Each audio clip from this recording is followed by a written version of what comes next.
Hello everyone, সুপ্রভাত। কেমন আছো তোমরা? আশা করছি সবাই খুব ভালো আছো। তো আমি আলপনা, আমার নতুন আরও একটি ব্লগে তোমাদের সবাইকে জানাই অনেক অনেক স্বাগত আর অনেক অনেক ভালোবাসা। তো আজকের দিনটা হলো শনিবার, এখন ঘড়িতে সময় ও সকাল ৮টা মতো। আজকে এখন থেকেই তোমাদেরকে সাথে নিয়ে আজকের ভিডিও শুরু করছি। সকালের বাসি কাজকর্ম কমপ্লিট করে ফ্রেশ হয়ে নিয়েছি, তবে স্নানটা কিন্তু করিনি। এখন চলে এসেছি রান্নাঘরে। একদিকে দুধ বসিয়ে দিলাম আর একদিকে চা বসিয়ে দিলাম।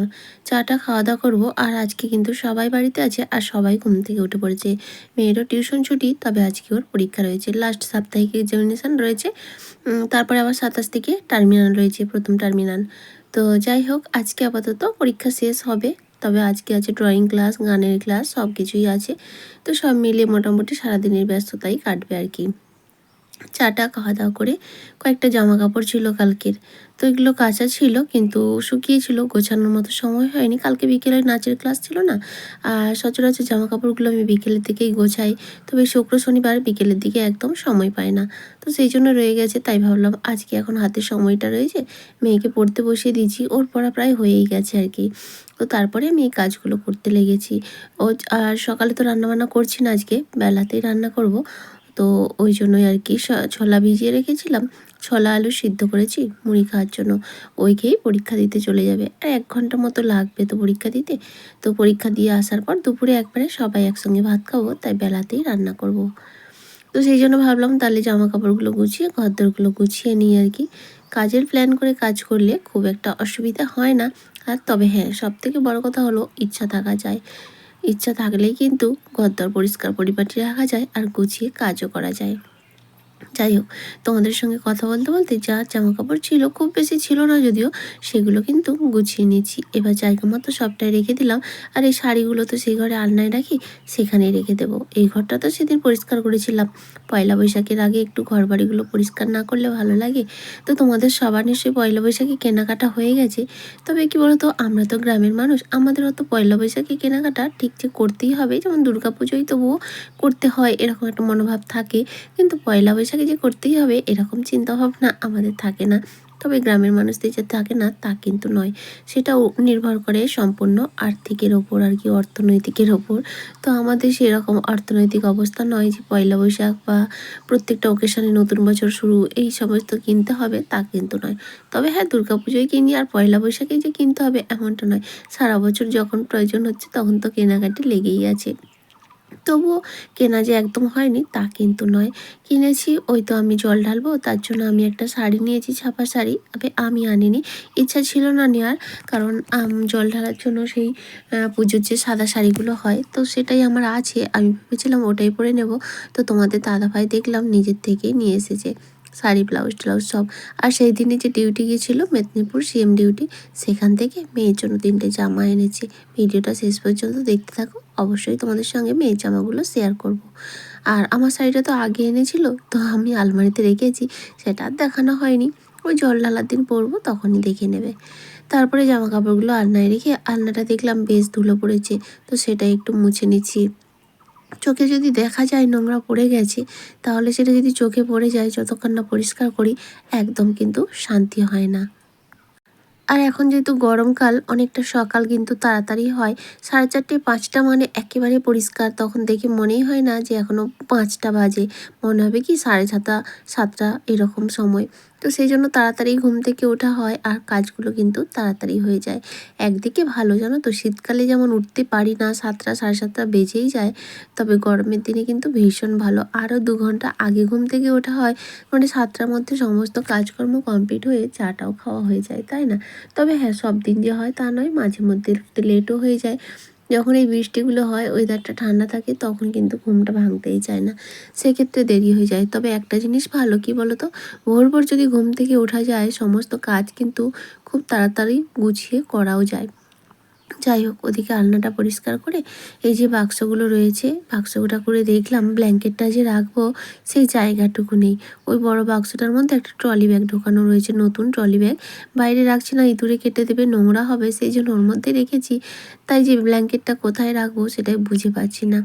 তো যাই হোক, ব্ল্যাঙ্কেটটা যেখানে হোক একটা ব্যবস্থা তো করতেই হবে।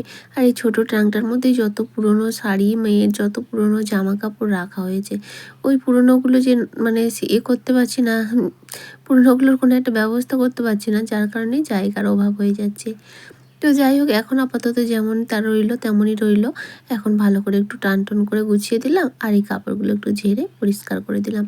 এবার চলো বিছানাটাকেও একটু সুন্দরভাবে পরিষ্কার করে নিই।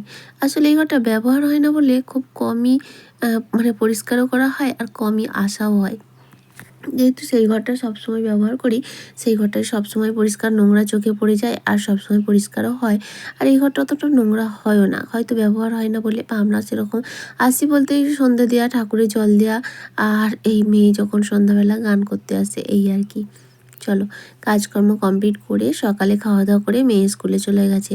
তারপরে তো এবার রান্নার ব্যবস্থা করতেই হবে, অনেকটা বেলা হয়ে গেছে, তাই রান্না বসাবো। আজকে একটু আম দিয়ে টক ডাল করবো, আর ভেন্ডি আলু দিয়ে মোরলা মাছ দিয়ে একটা তরকারি বানাবো, আর লাল শাক ভাজা করব। তো এটাই হবে আজকে দুপুরের মেনু। ওদিকে ভাত বসিয়ে দিয়েছি, আর এখন ডালটাও কিন্তু সেদ্ধ বসিয়ে দিচ্ছি। এই গরমের দিনে টক আর তেতো এই দুটো জিনিসই কিন্তু দেখতে ভীষণ ভালো লাগে। ভাত আর ডাল বসিয়ে দিয়েছি। ওদিকে শাকটা আগে কেটে নেবো, তারপরে ভেন্ডিটা কাটবো। আসলে শাকটাই আগে রান্না করব, সেই জন্য শাকটা কেটে নিচ্ছি। দুয়াটি শাক ছিল, কাটতে অনেকটা বাছতেও সময় লাগবে।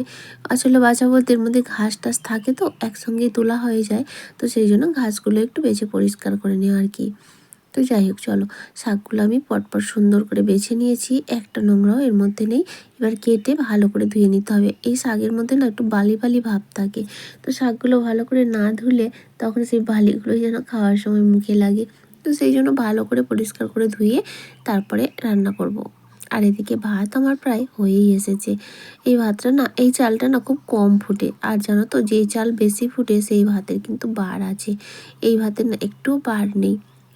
তো যাই হোক, ওদিকে ভাতটা নামিয়ে নিয়েছি, আর এদিকে শাক ভাজাটাও হয়ে গেছে, ডাল সেদ্ধও হয়ে গেছে। এখন শাকটা নামিয়ে তারপর ডালটাকে ফোড়ন দেব, আর সব শেষে কিন্তু ভেন্ডির তরকারিটা করব। এখন লাল শাকগুলো কেন এরকম জানি না, কাটলাম তখন কি সুন্দর লাল ছিল, অথচ ভাজার পর আর লাল নেই, তখন একটা অন্যরকম কালার হয়ে গেছে, জানি না কীরকম, আর সেই লাল শাকের মতো স্বাদও হয় না। তো যাই হোক, ওদিকে শাক ভাজা হয়ে গেছে, এখন ডালটাও ফোড়ন দিয়ে নিচ্ছি। যেহেতু টক ডাল করবো তাই কিছুই নয়, ফোড়নে শুধু একটু শুকনো লঙ্কা আর একটু পাঁচ ফোড়ন দেবো। আর এই আমগুলো দিয়ে যে ডাল করলাম, এই আমগুলো না একদম ভালো ছিল না, একটু টক নয়, মানে কাঁচা খেতে ভীষণ ভালো, তবে একদম টক নয়। তাই আম ডাল হবে, একটু টক টক না হলে ভালো লাগে। যাকে সমস্ত রান্নাবান্না কিন্তু আমার কমপ্লিট করে নিয়েছি অফ ক্যামেরায়। তারপরে দেখো স্নান টান করে চলে এসেছি ঠাকুর পুজো দিতে। আর কত ফুল দেখেছো, বেশি ফুল দিয়ে পুজো দিতে কিন্তু ভীষণ ভালো লাগে, তাই না? আমারই কাছে জবা, অপরাজিতা প্রচুর পরিমাণে হয়, কলকে ফুলও হয়, আর ওদিকে টগর ফুলগুলো আমাদের সামনে যে সব মন্দির আছে ওখানে আছে, ওখান থেকে আনা হয় আর কি। যাই হোক চলো, এদিকে আমার পুজো দেওয়া কমপ্লিট হয়ে গেছে, এখন একটু আরতি করে নেব, ধূপ আর প্রদীপ দেখিয়ে দেবো আর কি। এরপরে আমাদের খাওয়া দাওয়াটা সেরে নিতে হবে। আর মেয়ে কিন্তু অলরেডি পরীক্ষা দিয়ে চলেও এসেছে, এখন বাজে ওই 12:30টার মতো। তো মেয়ে একটু আগেই এলো পরীক্ষা দিয়ে, তো পুজো টুজো দেওয়া হলে আমাদের সম্পূর্ণ কাজ মোটামুটি কমপ্লিট হয়ে যাবে আর কি। তারপরে খাওয়া দাওয়াটা সেরে মেয়েকে আবার ড্রয়িং ক্লাসে দিয়ে যেতে হবে। ওকে দিয়ে এসে তারপরে তোমাদের দাদাভাই আছে, দিয়ে আসবে, আর তারপরে আমি ঘরের কাজকর্ম কমপ্লিট করে 4টে নাগাদ যাব। আর এখন দেখছো কি করছি, এই জায়গাটা না একটা উনুন করবো বলে ভেবেছিলাম। কি বলো তো, দিন দিন যা গ্যাসের অবস্থা, গ্যাসের তো ক্রাইসিস, তারপর এত পরিমাণ দাম।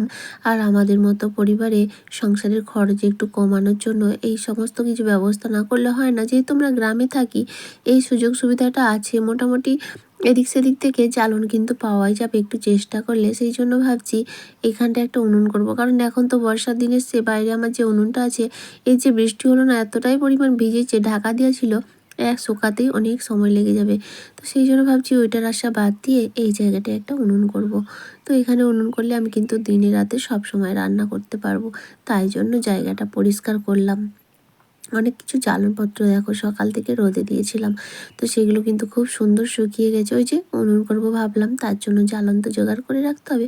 তো সেগুলোকে রোদে সেই আমাদের মন্দিরের দিকে টেনে নিয়ে গিয়ে রোদে দিয়ে শুকিয়ে নিয়েছি, আর এখন শুধু উনুনটা করার অপেক্ষা। আমাদের মতো গৃহবধূরাই চেষ্টা করলে পারে সংসারের একটু খরচ কমাতে, তাই না? সংসারের খরচ কমানোর জন্য এই জ্বালানি কিন্তু একটা বড় ভূমিকা পালন করে। কারণ আমাদের গ্যাসের খরচ বেশ ভালো। অনেকটা পরিমাণ গ্যাসের খরচ। একটা গ্যাস, হ্যাঁ, কয়েকদিন আগে আমাকে এক বোনু কমেন্ট করে জিজ্ঞেস করছিল, "দিদিভাই তোমার একটা গ্যাস কতদিন হয়?" খুব বেশি টেনে টুনে 2 মাস হয় গো। তাই 2 মাসে 1000 টাকা করে গ্যাস। তো আমাদের মতো পরিবারে সেটা করা কি সম্ভব? অনেকটা কষ্ট করেই করতে হয়। আর এই যে মেয়ে এখন জামা নিয়ে বসে পড়েছে। এটা গতকাল তোমাদের দাদাভাই এনেছিল আর গতকালে ভিডিওটা করে রেখেছিলাম। তো মেয়ে বলছে আমিই দেখাবো। তো যাই হোক, এই একটা লাল রঙের জামা, একই রকম দুটো, এই লাল হলুদ। তবে এগুলো না একটু শর্ট হয়ে গেছে। আসলে তোমাদের দাদাভাই বললো আর এক সাইজ বড় চেয়েছিল, কিন্তু সেগুলো আর এতটা সুন্দর নয়। তো সেই জন্য ওই সাইজটাই এনেছি একটু শর্ট। আর এই যে সাদা জামাটা, এইটার সাইজটা ঠিকঠাক আছে। এই সাইজটা হলেই কিন্তু পারফেক্ট হয়ে যেত। 3টে জামা কেমন হয়েছে জানিও। সেই সঙ্গে ভিডিওটা এখানেই শেষ করছি। টাটা।